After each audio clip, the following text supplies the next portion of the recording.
Salam sejahtera bagi kita semua.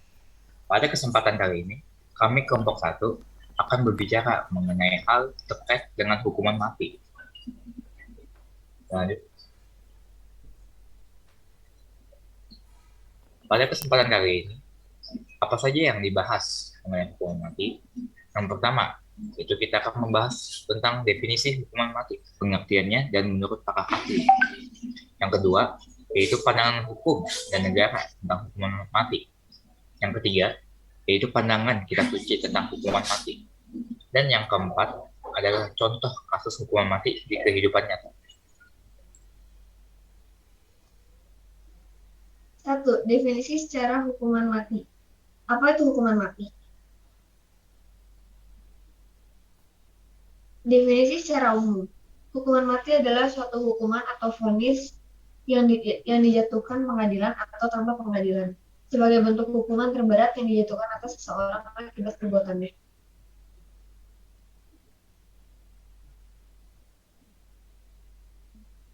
Definisi menurut para ahli. Menurut penelitian Firdaus, dalam kerangka hukum nasional, hak untuk hidup yang diatur dalam Konstitusi Indonesia, ketentuan ditegaskan pada pasal 4 Undang-Undang Nomor 39 pada tahun 1999 tentang hak asasi manusia dan hak untuk hidup, hak untuk tidak disiksa, hak kebebasan pribadi, pikiran dan hati nurani, hak beragama, hak untuk tidak diperbudak. Dalam kaitan yang masalah dengan masalah ini, penerapan hukum mati sebenarnya masih mengandung kontroversi di tengah masyarakat sehubungan dengan hak asasi manusia.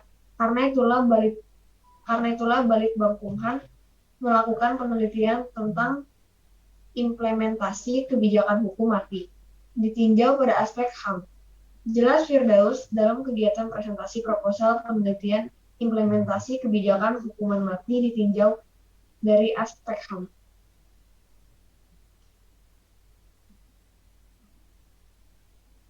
Profesor Dr. Jacob berkesimpulan masa kini di Indonesia secara kriminologis, pidana mati telah tidak berhasil. Apakah pemerintahan masih tetap berkeyakinan untuk mempertahankan para pendukung pidana mati? Terlalu silau atau buta dalam mengerjakan tujuan mereka untuk membasmi kejahatan. Demikian silau mereka dalam mengejar tujuan tersebut, mereka menganggap pidana matilah salah satu-satunya sarana yang paling ampuh.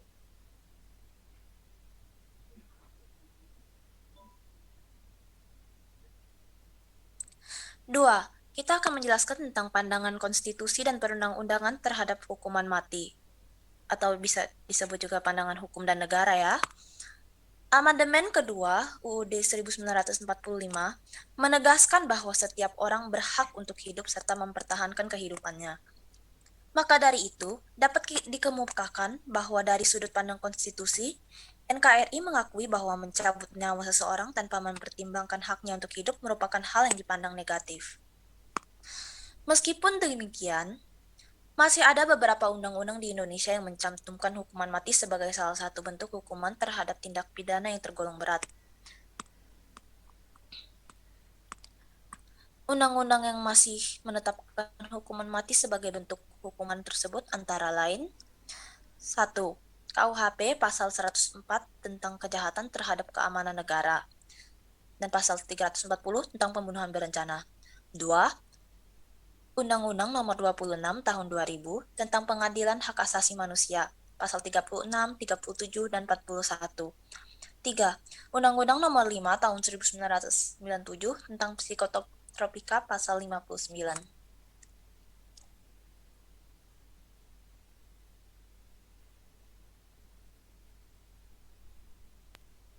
Pandangan kitab suci. Ayat-ayat dalam Alkitab mengenai hukuman mati.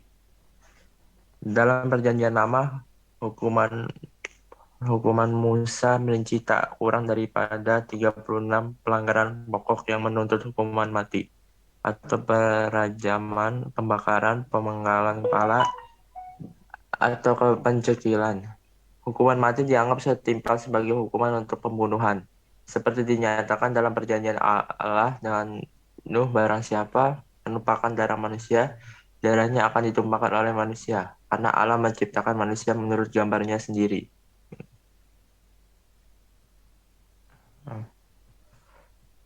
Pandangan Kitab Perjanjian Lama. Selain itu, dalam banyak kasus, Allah digambarkan dengan sewajarnya menghukum para penjahat dengan kematian, seperti terjadi pada Korah, Datan, dan Abiram. 16. Dalam kasus lain, orang-orang seperti Daniel dan Mordekai adalah wakil Allah dalam mengenakan kematian yang adil kepada orang-orang bersalah.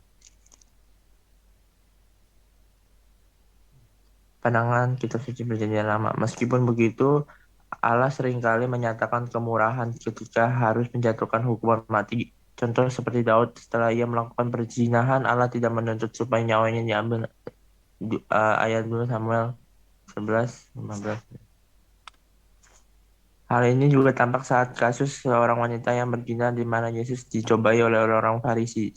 Saat ditanya apakah wanita itu perlu dirajam Yesus, ia menjawab, barang siapa di antara kamu tak berdosa, hendaklah ia yang pertama melemparkan batu kepala perempuan itu.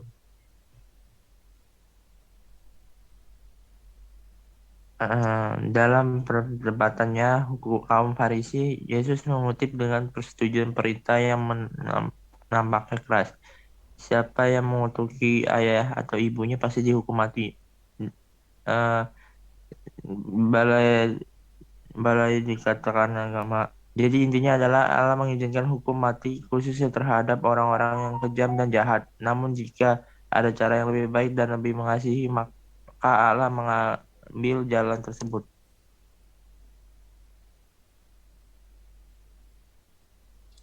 Empat, contoh kasus hukuman mati. Kita ambil dari contoh kasus hukuman mati yang di luar Indonesia. Nah, ini ada gambar. Siapakah dia? Dia adalah Ted Bundy. Ted Bundy adalah seorang pembunuh berantai asal Amerika yang terkenal. Dia telah membunuh kira-kira lebih dari 30 perempuan dan berhasil kabur dari penjara 2 kali.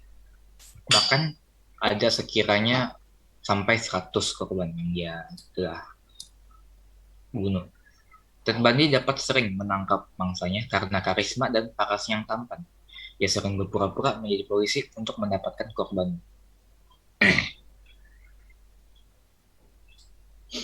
Ted Bundy akhirnya ditangkap untuk terakhir kalinya ketika ia ditilang oleh polisi karena diduga ia mengendarai sebuah mobil curian. Ted Bundy dijatuhi hukuman mati dengan kursi listrik pada 24 Januari 1989. Beberapa saat sebelum eksekusi, Bundy baru mengakui semua kejahatannya. Di interview terakhirnya, ia menyalahkan pornografi sebagai alasan ia menjadi seorang pembunuh dan pemerkosa. Kasus hukuman mati di Indonesia.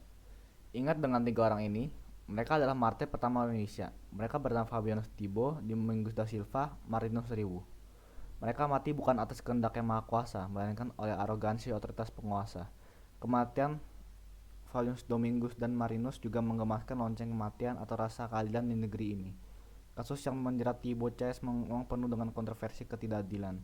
Mereka menjadi korban peradilan sesat. Mereka menjadi tumbal ketidakadilan dan proses hukum yang inkonstitusional.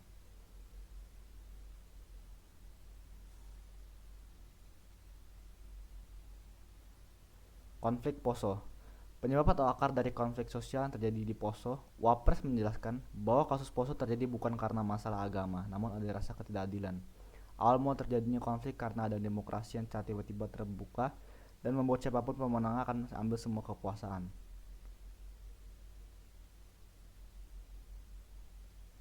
Kasus hukuman mati di Indonesia. Eksekusi mati terhadap Thibo dan kedua kawannya merupakan manifestasi ketidakpekaan penguasa terhadap rasa keadilan. Lebih lagi, eksekusi mati terhadap orang yang masih berupaya mengais keadilan merupakan bukti tiadanya kemanusiaan yang adil dan beradab. Eksekusi mati terhadap Thibo CS merupakan bukti bahwa penguasa Republik ini menyandang cacat tuna kemanusiaan, tuna keadilan, dan tuna keadaban dalam kasus Poso.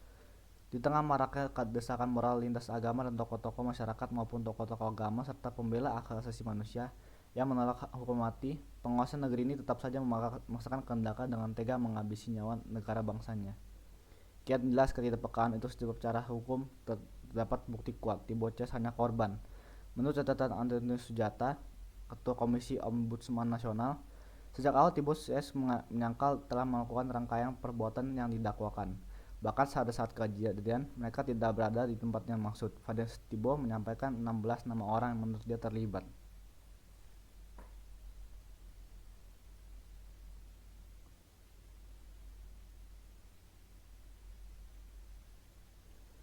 Putusan pengadilan pun menyatakan bahwa Tibo CS bukan pelaku langsung. Namun tidak pernah disebutkan siapa pelaku langsungnya dan bagaimana hubungan antara Tibo CS sebagai pelaku langsung atau dader dan para pelaku langsung. Dikutip dari media Suara Pembaruan tanggal 21 bulan 9 2006. Namun Tibo dan dua kawannya adalah yang harus menanggung resiko menanggung cawan ketidakadilan yang mematikan. Ketidakpekaan penguasa itu meminjam analisis sosiolog Tamrin Amal Tamagola. Dapat atas sekiranya sosiolog Bambang Yudhoyono mau menggunakan hak prerogatifnya sebagai presiden untuk menghapus hukuman mati di Republik ini. Dua alasan yang amat fundamental dijadikan Tamrin Amal Tamagola, dan itu berakar pada Pancasila sebagai dasar negara kita. Pertama, hukuman mati bertentangan dengan sila Pancasila, ketuhanan yang Maha Esa, karena mengambil nyawa seseorang bukan dari kehendak Allah. Kedua, hukuman mati bertentangan dengan sila kedua Pancasila, kemanusiaan yang adil dan beradab.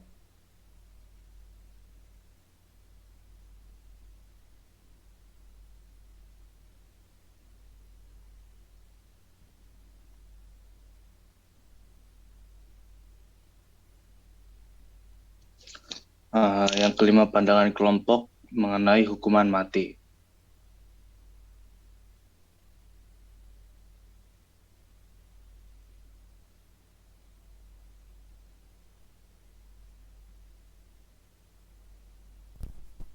Bagaimana tanggapan Daniel tentang kasus hukuman mati?